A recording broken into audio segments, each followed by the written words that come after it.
क्या दुनिया सच में युद्ध की तरफ बढ़ रही है या फिर दुनिया को जानबूझकर युद्ध की तरफ धकेला जा रहा है?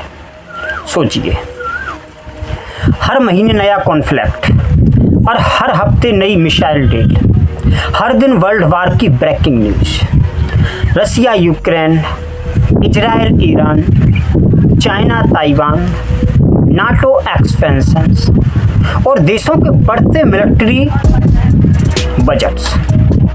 क्या यह सब सिर्फ संयोग है या फिर दुनिया की सबसे बड़ी ताकतें डर को बिजनेस बना चुकी हैं?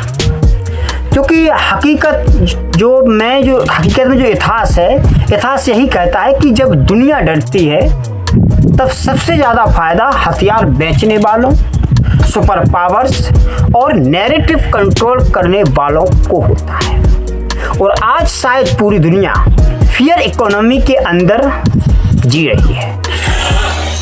नमस्कार, मैं हूँ रूप सिंह परिहार और आप देख रहे हैं तर्क भारत। यह है शैडो वर्ल्ड ऑर्डर सीरीज का पहला एपिसोड। क्या दुनिया को वॉर की तरफ धकेला जा रहा है?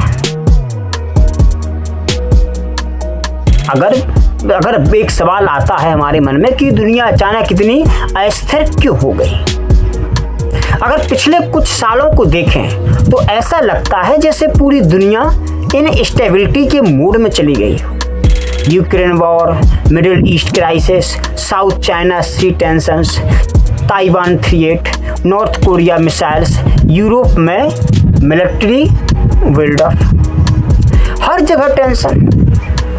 लेकिन सवाल है, क्या दुनिया सच में ज़्यादा डेंजरस हो गई है या फिर ग्लोबल पावर्स ने कॉन्फ्लिक्ट को स्ट्रेटजी बना लिया है? क्योंकि मॉडर्न जियोपॉलिटिक्स में पीस से ज़्यादा प्रॉफिटेबल चीज़ें हैं कंट्रोल्ड इनस्टेबिलिटी। जब दुनिया अनस्टेबल रहती है तब गवर्नमेंट इमरजेंसी पावर्स बढ़ाती हैं, मिलिट्री स्पेंडिंग बढ़ता है, अलायंस मजबूत होते हैं और जनता फियर मोड में चली जाती है। यानी कॉन्फ्लिक्ट सिर्फ युद्ध नहीं, पावर का टूल भी है। अब बात करते हैं आर्म्स इंडस्ट्री की, जो दुनिया का सबसे बड़ा वॉर बिजनेस है। अब बात हम उस इंडस्ट्री की जो शायद हर ग्लोबल कॉन्फ्लिक्ट में प्रॉफिट कमाती है, वो है arms industry. Missiles, fighter jet, drones, air defence system, AI weapons, war technology.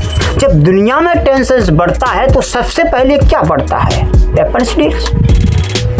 Countries डरती हैं और डर सबसे बड़ा मार्केट बन जाता है। यूक्रेन वार शुरू होने के बाद पूरे यूरोप ने डिफेंस बजट को बढ़ा दिया। नाटो देशों ने मैसिव मिलिट्री स्पेंडिंग शुरू की। अमेरिका की डिफेंस कंपनीज को बिलियन डॉलर्स कॉन्ट्रैक्ट्स मिलने लगे। रसिया ने प्रोडक्शंस बढ़ाया। चाइना मिलिट्री मॉडर्नाइजेशन तेज कर रहा है। यानी एक तरफ युद्ध चल रहा है, दूसरी तरफ वार इकोनॉमी ग्रो कर रही है और यही मॉडर्न मिलिट्री है।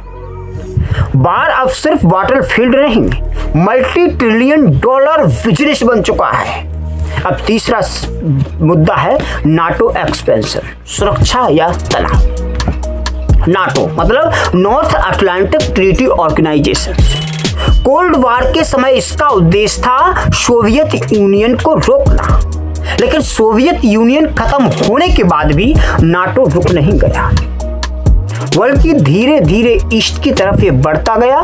ईस्टर्न यूरोप के कई देश नाटो में शामिल हुए और यहीं से रसिया अनकंफर्टेबल होने लगा। रसिया का दावा है कि नाटो उसकी बॉर्डर्स तक पहुंच रहा है, जबकि वेस्ट कहता है कि यह सिर्फ सुरक्षा अलायंस है। लेकिन जियोपॉलिटिक्स में परसेप्शंस ही रियलिटी बन जाता है। अगर कोई देश खुद को घिरा हुआ महसूस करे तो उसका रिस्पॉन्स एग्रेसिव हो सकता है और शायद यूक्रेन वार की जड़ में भी यही स्ट्रेटेजिक मिसट्रस्ट छिपा हुआ है।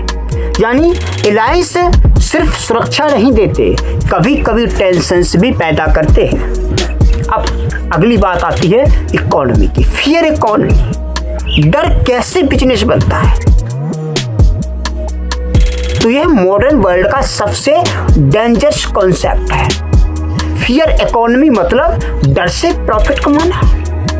जब जनता डरती है तो गवर्नमेंट ज्यादा सर्विलांस ला सकती है, मिलिट्री बजट से बढ़ा सकती है, इमरजेंसी पॉलिसी लागू कर सकती है और कॉरपोरेशंस भी सिक्योरिटी टेक्नोलॉजी बेचते हैं, वेपन्स बेचते हैं, साइबर सिस्टम्स बेचते हैं। डर पूरी इकोनॉमी को चला सकता है। सोचिए, अगर मीडिया लगातार बोले war coming, nuclear threat, global danger, तो सोसाइटी साइकोलॉजिकली बदलने लगती है। लोग फ्रीडम से ज्यादा सिक्योरिटी मांगने लगते हैं और यही वो मोमेंट होता है जहां फियर पावर का हथियार बन जाता है। अब बात करेंगे हम मीडिया नैरेटिव्स की, सच या साइकोलॉजिकल वॉरफेयर। अब सबसे सेंसिटिव सवाल यही है, क्या मीडिया नैरेटिव्स भी ग्लोबल टेंशंस को बढ़ाते हैं?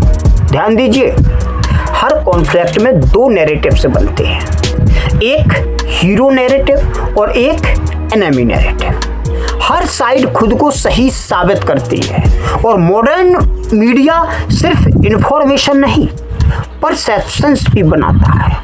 Breaking news, dramatic music, red graphics, world on edge और फियर सेल्स। टीआरपी बढ़ती है, क्लिक्स बढ़ते हैं, पॉलिटिकल प्रेशर्स बढ़ता है और धीरे धीरे पूरी सोसाइटी इमोशनल मूड में चली जाती है। यही इन्फॉर्मेशन वॉरफेयर है। आज युद्ध सिर्फ जमीन पर नहीं, स्क्रीन पर भी लड़ा जाता है। जिसने नैरेटिव कंट्रोल कर लिया, उसने ग्लोबल ओपिनियन भी कंट्रोल कर लिया। अब बात करेंगे इंडिया की सबसे बड़ी चुनौती कहाँ है। सवाल यही है कि अब भारत कहाँ खड़ा है। इंडिया ऐसी स्थिति में है जहां हर ग्लोबल कॉन्फ्लिक्ट उसे प्रभावित करता है। रसिया से डिफेंस टाइज, अमेरिका से टेक्नोलॉजी पार्टनरशिप, मिडिल ईस्ट से ऑयल, चाइना से बॉर्डर थ्रेट। यानी भारत किसी एक कैंप में पूरी तरह नहीं जा सकता और यही इंडिया की सबसे बड़ी स्ट्रेटजी है, स्ट्रेटजिक ऑटोनॉमी। इंडिया समझता है कि फ्यूचर मल्टीपोलर होगा, इसलिए इंडिया बैलेंस बनाकर चलना चाहता है, लेकिन आने वाले समय में यह बैलेंसिंग एक्ट और मुश्किल होने वाला है क्योंकि दुनिया धीरे धीरे कैंप्स में बंट रही है। सबसे खतरनाक बात यह नहीं कि दुनिया में युद्ध हो रहे हैं, सबसे खतरनाक बात है कि दुनिया अब युद्ध को नॉर्मल मानने लगी है। बच्चे मिसाइल्स देखकर एक्साइट होते हैं, न्यूज फियर बेचता है, कंट्रीज हथियार जमा कर रही है और ह्यूमैनिटी धीरे धीरे कॉन्फ्लिक्ट एडिक्टेड बनती जा रही है। तो सवाल यह नहीं है कि वार होगा या नहीं, सवाल यह है क्या दुनिया को सच में सुरक्षा चाहिए या फिर इनस्टेबिलिटी कुछ ताकतवर लोगों के लिए प्रॉफिटेबल बन चुकी है। क्या arms industry, NATO expansion, fear economy और मीडिया नैरेटिव्स मिलकर दुनिया को एक नई ग्लोबल कॉन्फ्लिक्ट की तरह धकेल रही है या यह सिर्फ बदलती जियोपॉलिटिक्स का नेचुरल फेज है? कमेंट में अपनी राय जरूर लिखिए और वीडियो पसंद आया हो तो लाइक करें, शेयर करें और तर्क भारत को सब्सक्राइब करें क्योंकि यहाँ सिर्फ हेडलाइंस नहीं बल्कि दुनिया की हिडन पावर पॉलिटिक्स समझी जाती है। जय हिंद।